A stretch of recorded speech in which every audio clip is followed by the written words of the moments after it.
Бәріңізге сәлем. Бүгін сіздермен айраннан 15 минутта дайын болатын пицца дайындайтын боламыз. Бізге қажетті заттар.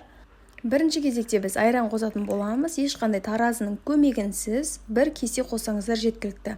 Яғни бұл біздің бір порциялық пиццамызға жеткілікті. Және де үстіне сода и тұз қосатын боламыз. Сонда бізде осындай көпіршікті реакцияға түсіп, әдемі көтерілетін болады. Және үстіне пісте май, күнбағыс майын қосамыз.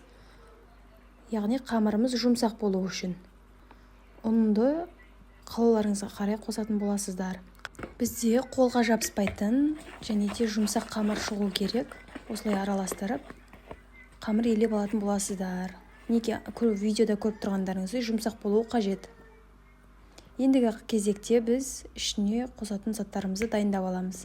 Бізге шұжық, помидор және укроп керек болады. Қамырымызды жайып, майонез бен кетчуптан соус дайындап аламыз. Яғни осындай әдемі біздің соусымыз дайын. Енді сырымызды үккіштен өткізіп, бетіне саламыз.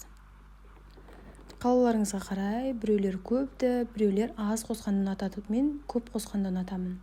Және де помидорларымыз бен шұжығымызды орналастырамыз.